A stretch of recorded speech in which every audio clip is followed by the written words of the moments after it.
극동방송 이사장, 현재도 이사장 하고 계신 걸로 잘 알고 있는데 김장환 목사님이라고 많이 들어보셨죠? 그분도 교계 어르신이죠. 김장환 목사님이 미국인 선교사 하고 결혼했어요. 이분이 미국에서 공부하셨거든요.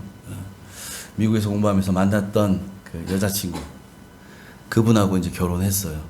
그래서 부인이 그러니까 미국인인 거예요. 미국인 백인이에요. 두 분이 결혼해서 2남 1녀를 두었습니다. 근데 그 아들 둘이 다 아버지 따라 목사가 됐어요. 목사예요, 지금. 그 두 아들 중에서 첫째 아들 이름이 김요셉 목사라고 하는데요. 이 목사님이 쓴 책이 있어요. 제 기억이 맞다면 2006년도쯤 쓴 책인데 한참 됐죠. 한 15년 이상 된 책인데 그 책 제목이 삶으로 가르치는 것만 남는다. 제가 그 제목을 따서 오늘 설교 제목을 잡았어요. 이분이에요. 삶으로 가르치는 것만 남는다. 이 속편이 나왔더라고요.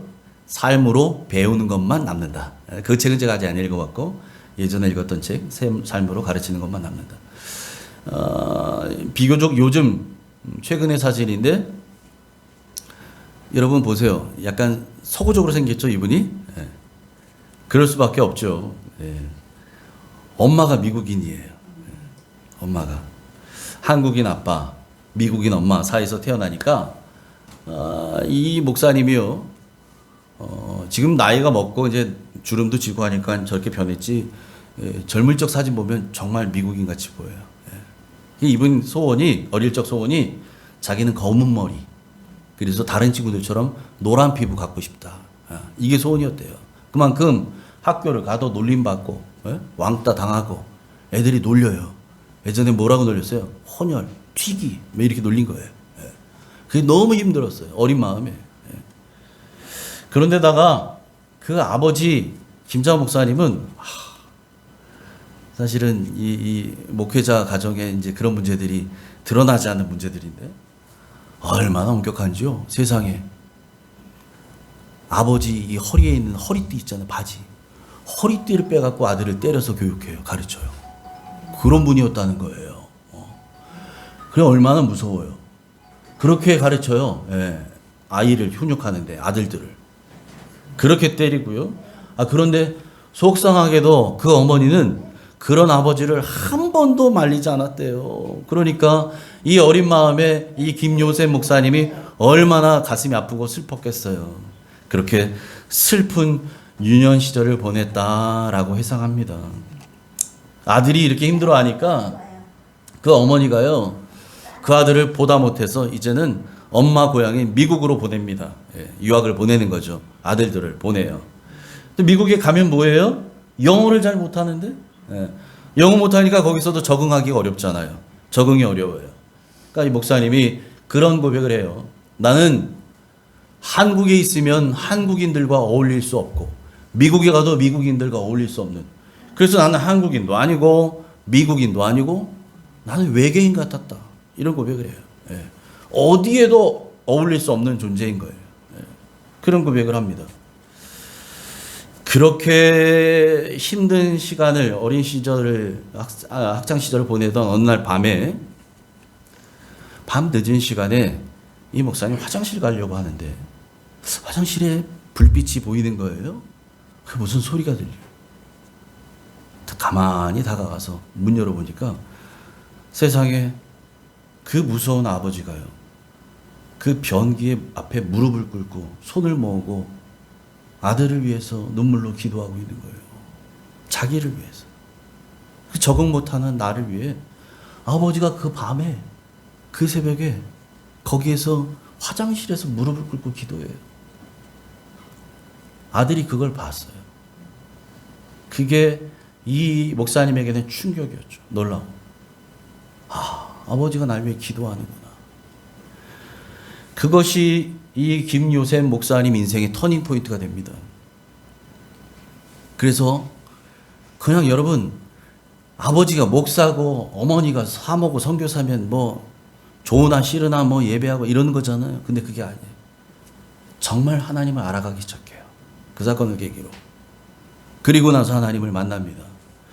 그렇게 시간이 흐르고 흘러서 대학을 졸업할 때쯤 돼서 이분이 나는 이제 나와 같은 한국인 2세들 그리고 선교사 자녀들을 위해서 준비된 그릇이라는 사실을 깨달아요.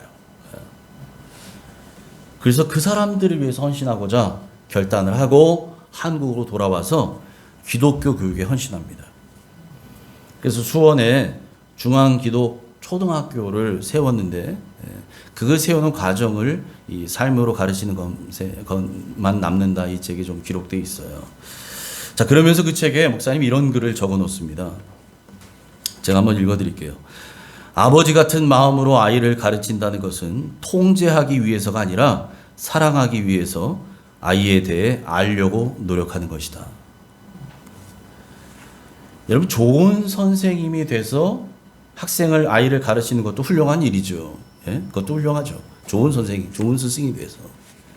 근데 여기서 한 발 더 나아가서 아버지 같은 마음으로 가르치는 교육. 여러분, 이게 진짜 기독교 교육이라는 거예요. 아버지 같은 마음으로.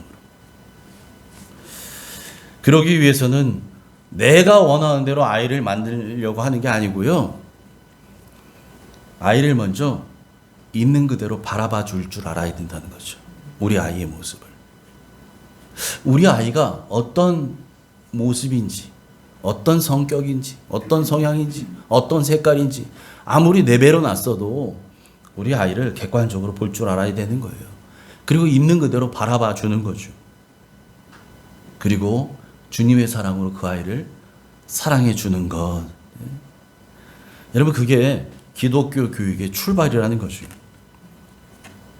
바라기는 우리도 주님의 사랑으로 우리의 자녀들 또 우리의 손주들 그렇게 양육할 수 있기를 축복합니다. 아멘. 고린도 교회 성도들을 향한 사도 바울의 마음도 그랬어요. 그래서 사도 바울이 이렇게 오늘 본문에서 고백합니다. 14절 15절 같이 읽습니다. 시작.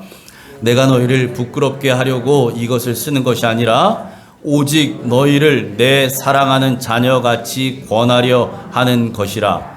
그리스도 안에서 일만 스승이 있으되 아버지는 많지 아니하니 그리스도 예수 안에서 내가 복음으로써 너희를 낳았음이라. 아멘. 아멘. 고린도 교회 성도들 참 문제 많았어요. 우리 계속해서 지금 살펴보고 있지만 여러분, 그 사람들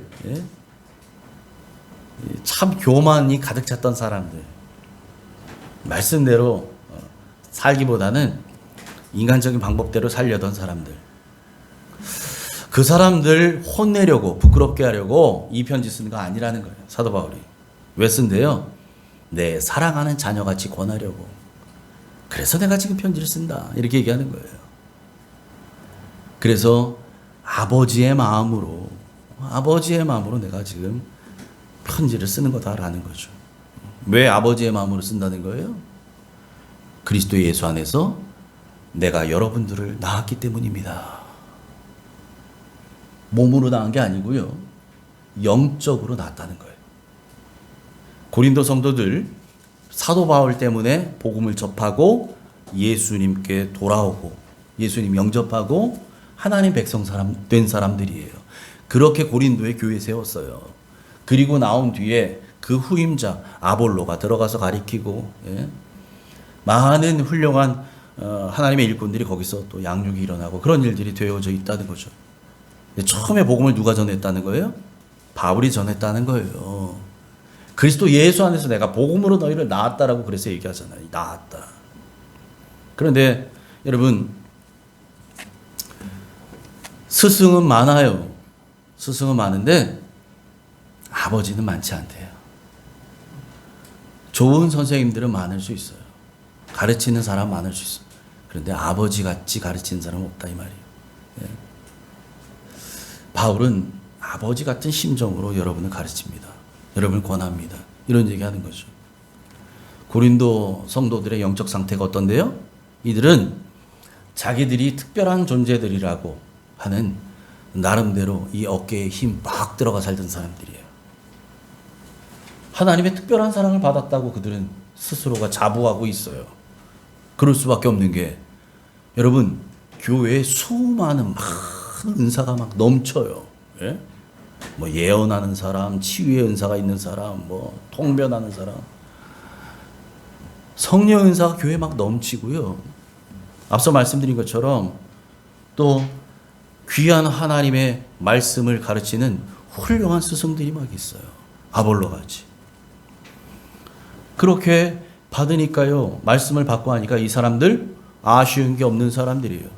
자, 그런데 그 말씀 들은 대로 살아가요? 아니요. 말씀대로 살아가는 게 아니라 이 사람들 끼리끼리 자기 좋아하는 사람들끼리만 모여요. 뭉쳐요. 그래서 개바파니, 아볼로파니, 바울파니, 파벌 양성해. 파벌 양성. 나 좋아하는 사람들, 나하고 마음 맞는 사람들하고만 뭉쳐. 아유, 피곤한데 뭐 나하고 안 맞는 사람하고 어울릴 게 뭐 있어. 우리끼리만. 응? 같은 교회 안에서도. 그래서 다른 사람들 보이지 않는 손가락질이에요. 그 사람들 향해서. 우리와 같지 않은 사람들, 저것들. 여러분, 이게 성령님께서, 우리 주님께서 우리에게 살라고 하는 방식이 아니었거든요. 근데 이 사람들 그렇게 살아요. 나름대로 특권의식 가지고 있어요. 우린 특별해. 응? 그래서 우리 지난 시간에 본 것처럼 사도 바울이 이들을 가르치는데 이들에게 지적하는데 뭐라고 하냐면, 너희는 이미 배불렀다. 너희는 이미 풍성해서 부족한 거 하나도 없다. 너희는 이미 스스로 왕이 되었다. 이렇게 얘기하잖아요. 8절 상반절 같이 읽어볼까요? 시작. 너희가 이미 배부르며 이미 풍성하며 우리 없이도 왕이 되었도다. 예. 왕이 될 정도예요. 나는 왕이다. 거침이 없어요. 이러고 살고 있다는 거예요. 다시 말해서 고린도 성도들 교만이 하늘을 찌르고 있다는 거예요. 그걸 지금 풍자적으로 표현하는 거예요. 이게 왕이 되었다는 얘기가. 예? 이렇게 살고 있었더라는 거예요. 고린도 성도들이 지금. 사도 바울이 복음으로 나았고 거기에 말씀을 전하고 거기에 얹어서 아볼로가 더 양육하고 이런 교육을 받았던 고린도 성도들의 영적 상태가 이랬다는 거예요.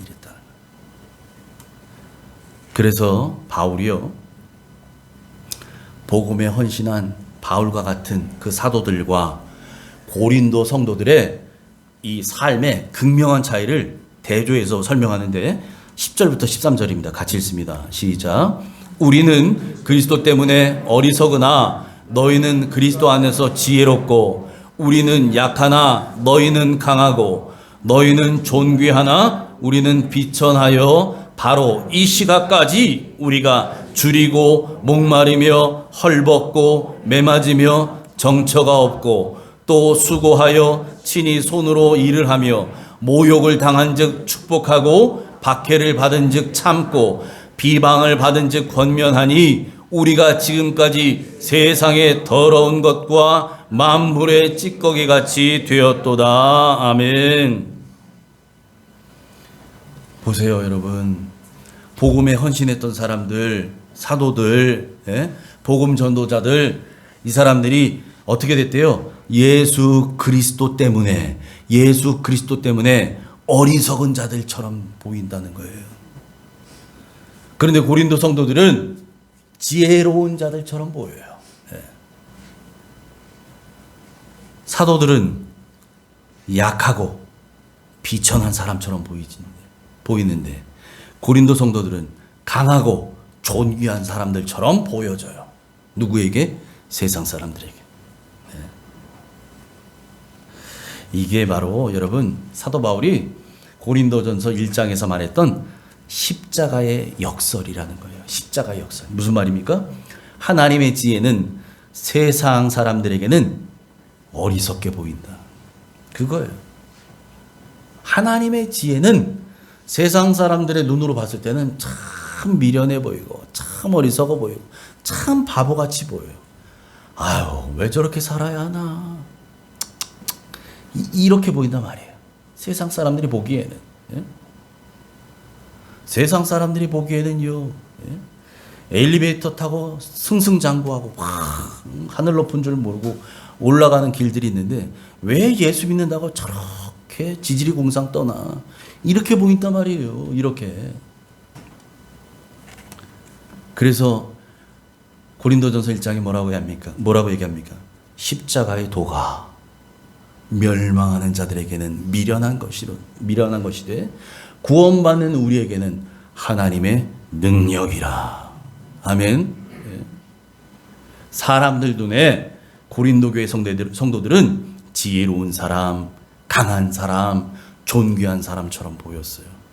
그런데 사도들, 복음을 전한다고 평생 헌신했던 사람들, 바울을 중심으로 이 사람들은 어떻게 보여요? 어리석고 약하고 미련하고 비천한 사람들처럼 보였다. 이런 얘기예요. 하나님의 시각이 아니에요. 세상의 시각에서 그랬다는 거예요. 세상의 시각에서. 그래서 바울이 뭐라고 얘기합니까? 사도 바울이 지금 고린도 성도들에게 편지를 쓰는 바로 이 시각까지, 편지를 내가 쓰고 있는 이 시각까지, 바울과 함께하는 믿음의 동역자들은 지금 어떠고 있대요? 배고파서 굶주리고 있어요. 목마르고 헐벗고 복음 때문에 매맞고 정처 없이, 그리고 모욕을 당하고 박해를 받고 이러고 살고 있다는 거예요. 그래서 심지어는 바울이 얘기합니다. 세상 사람들이 바라볼 때에 우리는 어떤 사람처럼 보이느냐? 우리가 지금까지 세상의 더러운 것과 만물의 찌꺼기 같이 되었다. 보다 쉽게 제가 말씀드릴게요. 세상 사람들이 보기에 우리는 세상에서 쓰레기 같은 존재가 되었다. 이 얘기예요. 사람들이 우리를 쓰레기 취급하고 있다. 이 말이에요. 누가요? 복음 전도자들, 복음에 헌신한 사람들, 사도들, 하나님 말씀을 전하는 것을 내 평생의 소원으로 살고 모든 것을 다 배설물로 여기고 이제 주님 위해서만 살겠노라고 헌신했던 사람들 눈에는요, 세상에 쓰레기 같은 사람처럼 이런 대접받고 이런 취급받고 살았다는 거예요. 무엇 때문에? 복음 때문에. 여러분, 우리 주님이 이 땅에서 살아가셨던 길은 세상에서 영광을 누리는 길이 아니었어요. 여러분, 이걸 잘 생각하셔야 돼요.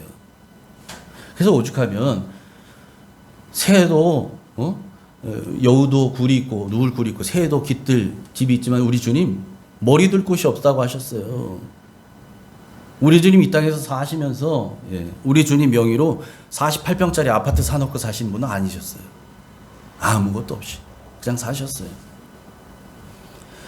왜 그렇게 주님 사셨냐면 우리 주님이 걸어가신 길은 세상의 영광을 구하는 길이 아니었거든요. 모욕과 멸시와 천대를 받는 길을 우리 주님 걸어가셨어요. 그게 무슨 길이에요? 이게 십자가의 길이었어요. 침뱉음 받고 욕먹고 매맞고 우리 주님 골고다 올라가실 때 그거 당하셨잖아요. 마지막 걸치고 있던 옷까지 벗겨서 다 나눠가져요. 여러분, 그런데 주님이 우리에게 뭐라고 말씀하신지 아세요? 너희도 나를 따라오라는 거예요. 너희도 이 길을 따라오래요. 누구든지 나를 따르려거든 자기를 부인하고 자기 십자가를 지고 나를 따르래요. 그 길을 따르래요. 여러분, 그 길은 어떤 길입니까? 넓은 길 아닙니다. 여러분, 좁고 험한 길이에요. 그래서 그 길은 찾는 이가 적다라고 말씀하셔요. 근데 그 길을 따라오라고 주님 말씀하셔요. 왜? 주님이 그 길로 가셨어요. 그게 십자가의 길이에요. 그런데 여러분, 사도 바울이 그 길을 따라갔던 사람이에요. 그 길을. 그래서 바울이 고백합니다. 주님과 같이 주님이 가신 길을 따라가기 때문에 나도 주님처럼 복음을 위해 죽이기로 작정된 사람같이 되었다. 9절입니다. 같이 읽어봅니다. 시작. 내가 생각하건대 하나님이 사도인 우리를 끄트머리에 두셨음에 우리는 세계 곧 천사와 사람에게 구경거리가 되었노라. 아멘. 여기 보니까 죽이기로 작정된 자 같이 끄트머리에 두셨다. 이렇게 얘기하죠. 끄트머리에 두셨다. 이 말씀을 이해하려면 이 당시의 문화를 여러분 아셔야 돼요.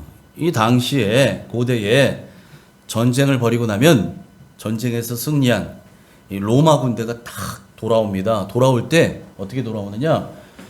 승리의 이제 개선행진을 하며 들어와요. 예, 군대가 들어와요. 예, 이제 이겼잖아요. 전쟁에서 이기고 돌아와요. 돌아올 때요. 개선 장군이 앞에 서고요. 뒤에 그 목숨을 걸고 전쟁터에서 싸웠던 승리했던 병사들이 뒤따르죠. 그리고 뒤에 노획물들을 갖고 옵니다. 노획물들 뒤에 맨 마지막에 뭐가 따라오냐면 사로잡힌 적군들이 포로들이 따라 들어오는 거예요. 포로가. 예, 포로가. 거기에는 적장도 있죠. 응? 거기에 살아남은 그 적 병사들이 예? 포승줄에 묶여가지고 뭐 끌려고 오는 거예요. 맨 뒤에 서 있어요. 맨 뒤에. 그래서 승리해서 돌아오는 군대를 환영하는 많은 백성들이 보는 앞에서 와, 어? 우리나라 군대가 이겼구나. 우리 로마 군대가 이겼구나. 찬양하고 찬송하고 환호할 때 예? 당당하게 들어올 때 뒤에 보라는 거죠. 저놈들이다, 저놈들. 저놈들을 우리가 무찌르고 이기고 들어왔다. 그 백성들이 다 그걸 보면서 구경거리, 예? 비난거리. 거기 보고 막 돌도 던지고 침도 뱉고 욕도 하고. 응? 그런 구경거리가 되는 거예요. 그 포로들을. 그 포로들 그렇게 해서 한번 이렇게 퍼레이드 한번 끝나고 나면 그들은 죽임을 당하거나 또는 노예로 삼는 그런 일을 당하죠. 예. 그뿐만 아닙니다. 여러분 이 로마 시대엔 뭐가 있었냐면 영화 같은 데서 여러분 많이 보셨죠. 원형 경기장에 예? 사자 막 굶주린 사자를 풀어놓고요. 예? 거기에서 사자와 죽을 때까지 싸우는 죄인들을 죽이는 방법 중에 또 하나 그거예요. 그러니까 그 사람이 죽어가는 걸 이 로마 시민들이 구경거리, 재미거리로 봐요. 네.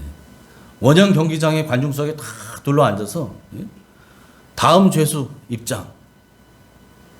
죄수가 칼 들고 나왔는데 여러분 거기 그 사자 굶주린 사자들이 달려드는데 그거 얼마나 버텨내겠어요. 사자밥이 되는 거예요. 여러분 그 죄수들이 원형 경기장에 들어가기 전에 예? 사람들 보는 앞에서 예? 일종의 구경거리가 될 수 있는 구경거리 퍼레이드를 합니다. 그 맨 뒤에 세워졌다는 거예요. 그 사람들 어떤 사람들이요? 곧 죽을 사람들이에요. 사자밥 될 사람들이에요. 전쟁 포로들 곧 죽을 사람들이에요. 이것처럼 바울과 그의 동역자들이 이와 같이 죽이기로 작정된 자 같이 그렇게 죽을 사람들, 죽이기로 작정된 사람들, 그 사람들 작정된 사람 같이 끄트머리 맨 뒤에 세워뒀다 이 말이에요. 자기 그런 존재가 됐다 이 말이에요. 바울이 그 얘기를 그 고백을 하는 거예요. 그렇게 해서 사람들의 구경거리가 다 됐다. 사람들의 비난, 욕, 세상에 쓰레기같이 됐다라고 아까 표현하잖아요. 쓰레기처럼. 사람들에게는. 무엇 때문에요? 복음 때문에. 복음 때문에. 복음 전하기로 평생 결단하고 자기의 모든 것 다 포기하고 주님만 위해서 복음만 위해서 살아가는데 그런 사람들이 세상 사람들에게는 세상의 쓰레기같이 취급당하고 죽이기로 작정된 자같이 끄트머리에 선 사람처럼 이제 죽은 목숨인 것처럼 우리는 그런 존재로 살아가고 있습니다. 그렇게 고백하는 거예요. 여러분 사도 바울이 이런 길을 걸었기 때문에 이와 같은 상황에 처해졌기 때문에 그가 이렇게 말합니다. 16절 같이 고백합니다. 16절 시작. 그러므로 내가 너희에게 권하노니 너희는 나를 본받는 자가 되라. 아멘. 바울은 그렇게 살았다는 거예요, 여러분. 바울은 영광 받으며 칭찬 받으며 우리 바울 선생님 가는 곳마다 이게 아니고요. 우리 주님이 받으신 것처럼 멸시천대 그 길을 걸어갔대요. 그걸 고백하잖아요. 그러면서 하는 얘기가 그러므로 내가 여러분에게 권합니다. 여러분은 나를 본받는 자가 되십시오. 바울이 여러분 교만해서 이렇게 얘기하는 거 아닙니다. 여러분, 나 이 정도 믿음입니다. 적어도 여러분 나 정도 믿음은 돼야 됩니다. 그러니 날 본받으십시오. 이렇게 얘기하는 게 아니라고요. 바울은 예수 그리스도를 본받기 위해서, 본받아 살기 위해서 날마다 몸부림쳤던 사람이에요. 그래서 바울이 뭐라고 고백해요? 오죽하면 나는 날마다 죽노라. 나는 날마다 죽노라. 날마다 죽지 않으면 주님 가신 길 따라갈 수 없기 때문에 그래요. 날마다 나는 죽었습니다 해야만 그 길을 따라갈 수 있거든요. 그 길을. 조금이라도 선줄로 생각하는 자는요, 넘어질까 조심하라. 우리는 나도 모르게 우쭐해질 수 있어요. 바울은 얼마나 많이 그런 영적 위기가 있었을까요? 바울의 손수건만 몸에 대도 막 병든 자가 치유되고 귀신이 쫓겨날 정도인데, 여러분 그 정도의 영성을 갖고 있던 바울이에요. 그러니 잠깐 풀어지면 바울도 자기도 모르게 어깨에 힘 빡 들어갈 수 있을 만한 충분한 가능성을 갖고 있던 사람이죠. 그래서 바울이 얘기해요. 그래서 여러분 나는 날마다 죽습니다. 나는 날마다 죽습니다. 그래야만 제가 이 사명 감당하고, 그래야만 나도 주님 따라갈 수 있기 때문에 그렇습니다. 그래야만 주님 본받아 살 수 있기 때문에 그렇습니다. 이런 얘기예요. 그러므로 여러분도 나를 본받는 자가 되길 바랍니다. 이 말은 주님 본받기 위해서 몸부림치며 살아갔던 나처럼 여러분도 날마다 말씀 앞에 여러분 자신을 쳐서 복종시키며 살아가시길 바랍니다. 이런 얘기예요. 여러분, 바울뿐이겠습니까? 우리도 가정에서나 교회에서나 삶으로 가르치는 사람이기를 축복합니다. 바울은 자기가 그 말씀대로 살아냈어요. 살아가요. 그러면서 그걸 보여주면서 그걸 가르쳤다는 거예요. 그래서 여러분도 나와 함께 그렇게 살기를 원합니다. 이렇게 권면하는 것처럼 여러분, 우리도 그렇게 삶으로 가르칠 수 있어야 된다는 얘기예요. 부모는 TV 틀어놨어요. 그런데 시험 앞둔 아이에게 들어가서 공부해라. 공부해라. 그럼 걔 공부하고 싶겠어요? 걔도 TV 보고 싶지. 그러지 않을까요? 네. 부모는 하지도 않으면서 아이한테만 하라고 하면 그거 하겠어요? 안 하지요. 여러분, 말로만 해서는 안 됩니다. 전도도 마찬가지예요. 교육도 마찬가지예요. 진짜 교육은 그래서 삶으로 보여주는 것이어야 합니다. 아멘? 삶으로 보여주는 거여야 돼요. 여러분, 흔히 교회에서 사람 때문에 시험 든 사람, 누구 때문에 시험 들었어, 이런 사람들을 보면 믿음 좋은 권사님들, 이런 분들이 위로하며 권면하죠. 그렇게 시험 든 사람에게 뭐라고 권면합니까? 이 집사, 사람 보며 신앙하면 시험 들 수밖에 없어. 사람 보지 말고 주님 보며 신앙생활해. 여러분, 이런 말 많이 들어보셨죠? 예? 안 들어보셨나? 아니, 사람 보면 시험 들어. 사람 보지 말고 주님만 보면서 신앙생활 해야 돼. 예? 이런 얘기 많이 하잖아요. 이런 얘기 많이 해요. 근데 제가 하나 물어볼게요, 여러분. 우리 눈에 보이는 게 사람들인데, 내 눈에 보이는 게 집사고 권사고 성도고 목사인데, 눈에 보이는 사람 보지 않고 신앙생활 할 수 있을까요? 사실 그거 조금 어려운 얘기입니다. 왜 우리가 그런 얘기하냐? 여러분, 우리는 안 바뀌려고 그래요. 성도들은 안 바뀌려고 그래. 있는 그대로. 그러니까 이 집사, 원래 사람들은 그런 사람들이야. 그러니 그 사람들 사람 보려고 하지 마. 주님만 봐. 그 모양 그대로 살게 내비둬. 응? 여러분, 성도들은 바뀌려고 하지 않으면서 예수님만 바라보라면 그게 되겠어요? 저는 분명히 얘기합니다. 우리 교회는요, 이제부터 그런 말을 바꿔야 됩니다. 우리 교회 성도님들 그런 얘기 안 하시지만 예전에 제가 보면 다른 데서 신앙생활 할 때 그런 얘기 많이 들었어요. 우리는 이제 말이 바뀌어야 돼요. 예? 이제 어떻게 바뀌어야 됩니까? 사도 바울의 이 고백처럼 바뀌어야 될 줄 믿습니다. 여러분, 누군가를 위로하거나 시험 드는 사람들을 위로할 때도요, 이렇게 여러분이 말할 수 있었으면 좋겠어요. 집사님, 나를 본받는 사람이 되십시오. 이게 여러분, 사도 바울이 오해하지 마십시오. 이게 교만해서 하는 얘기가 아니라 아까 제가 앞서 설명드렸잖아요. 주님을 닮기 위해서 몸부림치며 살아갔어요. 사도 바울은. 날마다 나는 죽노라. 예? 이렇게 살아가야 된다는 거예요. 이렇게. 그렇게 살아야 된다는 거예요. 예? 여러분, 그래서 우리 옥정 가족들은 이랬으면 좋겠어요. 누구를 봐도 어떤 권사님을 보든 어떤 집사님을 보든 어떤 성도님을 보든 그 보는 사람들이 입에서 이런 고백이 나왔으면 좋겠어요. 집사님을 보니 예수님을 보는 것 같네요. 권사님을 보니 제가 예수님을 보는 것 같네요. 여러분, 이런 말 들을 수 있는 옥정 가족이기를 축복합니다. 아멘.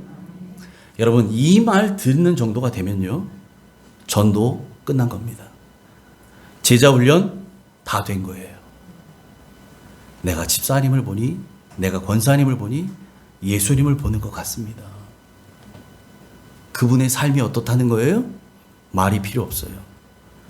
주님처럼 살아가고 있다는 거죠. 여러분, 그런 의미에서 우리 옆에 있는 분들하고 인사 한번 하시죠. 예? 집사님을 보니 예수님 보는 것 같습니다. 권사님을 보니 예수님 보는 것 같습니다. 예. 인사 한번 하시죠. 예.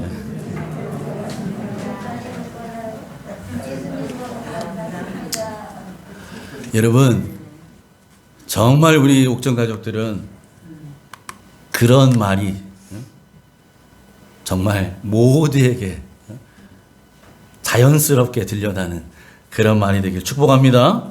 아멘. 아멘. 그러면 되는 거예요. 그러면 돼요.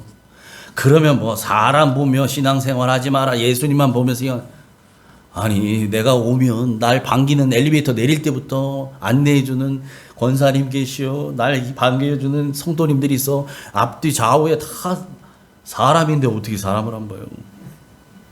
밥 먹어도 사람들하고 같이 먹는데 그죠? 그래서 여러분, 옥정 가족들은 정말 누가 봐도 예수님 같은 분들이길 축복합니다. 아멘. 아멘. 여러분, 그래서요, 믿음은 말에 있지 않다는 거예요. 어디에 있대요? 능력에 있다는 거예요. 20절 같이 읽습니다. 20절 시작. 하나님의 나라는 말에 있지 아니하고 오직 능력에 있음이라. 아멘. 크리스천은요, 허세 부리고 허풍 떨고 이래서 안 됩니다. 공수표 남발하는 거 해서도 안 됩니다. 딱 지킬 약속만 해야 돼요. 할 수 있는 것만 말해야 돼요. 크리스찬이면. 말 잘하는 말쟁이 돼서 안 됩니다. 크리스찬이면. 예? 왜 그래요? 하나님의 나라는 말에 있지 않대요. 말로는 뭐든 다 해요. 말로는. 예? 말로는 막 만리장성도 쌓아요. 여러분, 그러지 말고 하나님의 나라는 오직 능력에 있대요. 능력에. 말만 잘하는 말쟁이 되지 마시고 능력 있는 성도 되길 축복합니다. 네? 여러분, 하나님의 나라라는 것이 저게 지금 나라가 뭐야? 다시 설명하면 복음의 능력은 죄인을 변화시키는 복음의 능력은 어디 있대요? 말에 있지 않아요. 성령님의 능력에 있습니다. 성령의 능력. 여러분, 그래서 믿음의 사람은 성령님과 동행하며 삽니다. 믿음의 사람은 성령님의 능력을 힘입어 살아가죠. 아무리 많은 은사를 받았어도, 아무리 많은 성경을 지식을 가지고 있어도 성령의 능력이 함께하는 사람이라야 믿음의 사람인 줄 믿습니다. 아멘. 예. 설교 너무 많이 들었어요. 심지어는 성경 공부도 막 어마어마하게 했어요. 그래서 아는 건 너무 많아요. 성경 지식은. 영적으로 보면 머리는 막 이만해 있어요. 그거로 믿음이 판정되지 않습니다. 지식은 믿음이 아닙니다. 여러분, 성령의 능력이 있어야 돼요. 성령의 능력이 그분에게, 여러분에게. 그게 믿음의 사람이에요. 여러분 모두 믿음의 사람이길 축복합니다. 바울처럼요. 바울은 자신의 믿음을 삶으로 가르치고 보여준 사람이에요. 내가 살았던 그 삶을 여러분 다 보지 않았습니까? 여러분도 나처럼 그 복음 말씀대로 살기 위해 몸부림치는, 그래서 나를 본받는 사람이기를 축복합니다. 이렇게 고백했잖아요. 예? 삶으로 가르친 거예요. 바울은 삶으로 성도들을 가르쳐요. 보여주며 가르쳐요. 여러분 이렇게 사십시오 하고 자기는 안 사는 그런 교육자, 이 설교자가 아니라 자기가 그 말씀대로 살아가요. 자기가 살아내면서 여러분도 이렇게 살기를 원합니다라고 여러분 삶으로 보여준 사람이에요. 말씀을, 복음을 삶으로 살아낸 사람이에요. 바라기는 옥정의 모든 가족들이 바울처럼 여러분의 믿음을 삶으로 가르치는 사람, 말씀대로 산다는 것이 어떻게 살아가는 것인지 보여주는 사람이기를 축복합니다. 그래서 여러분의 삶을 통해서 예수님이 보여지는, 여러분을 보니 예수님을 보는 것 같습니다. 그런 말을 들을 수 있는, 주님을 보여주는 믿음의 사람들 다 되시기를 주님의 이름으로 축원합니다. 아멘. 하나님 아버지 감사합니다. 탈 많고 문제 많은 고린도 교회를 아버지와 같은 마음으로, 아비의 심정으로 품고 권면했던 사도 바울의 절절한 사랑의 편지를 우리가 다시 한번 확인했습니다. 바울은 그들에게 말로만 가르친 자가 아니라 삶으로 본이 되어 보여준, 삶으로 가르친 스승이라는 것을 알았사오니 하나님, 바라기는 우리 모든 옥정의 가족들도 자녀에게나 성도들 공동체에서나 또 믿지 않는 자들에게 복음을 전할 때라도 하나님, 복음을 삶으로 보여주는, 삶으로 가르치는 사람들 다 되게 하여 주시옵소서. 예수님 이름으로 기도하옵나이다. 아멘.